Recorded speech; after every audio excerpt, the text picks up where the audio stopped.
ए प्रदीप, असाध्यै गड्याङगुडुङ गर्यो। फेरि बिजुली पनि चम्केको छ, चट्याङ पनि पर्न सक्छ। जाउँ त्यो रुखमुनि ओत लागौं। के कुरा गर्नु भएको काका? चट्याङ पर्न सक्ने अवस्थामा कहिल्यै पनि रुखमुनि र ठूलो टावरको मुनि बस्नु हुँदैन। यस्ता ठाउँमा चट्याङ पर्ने सम्भावना झन अत्याधिक हुन्छ। हो र?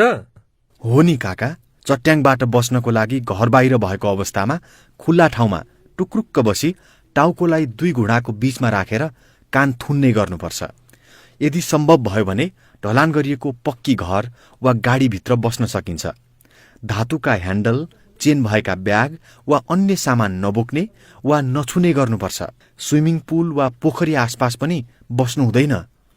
Phone, computer, fridge, washing machine, radio, television जस्ता विद्युतीय सामग्री चलाउनु हुँदैन। यस्ता सामग्रीमा जोडिएको तार प्लगबाट निकाल्नुपर्छ। घरभित्र बस्दा झ्याल ढोका बन्द गरेर सुक्खा ठाउँमा बस्ने, धारा अर्थात् पानीको स्रोतबाट सिधै नुहाउने वा पानी चलाउने गर्नु हुँदैन।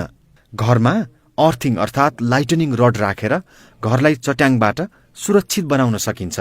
ओहो, हो र? मलाई त यस्ता कुरा थाहै थिएन। त्यसै गरी नि काका, बढी जसो चट्याङ चैतदेखि जेठ महिनामा धेरै पर्छ भने सामान्यत दिउँसो 3 बजेपछि बढी पर्छ। यस्तो समयमा हामी सबैले चट्याङबाट बस्न उच्च सतर्कता अपनाउनुपर्छ। विपदबारे चासो राखौं, चनाखो बनौं। राष्ट्रिय विपद जोखिम न्यूनीकरण तथा व्यवस्थापन प्राधिकरण, सिंहदरबार, काठमाडौँ।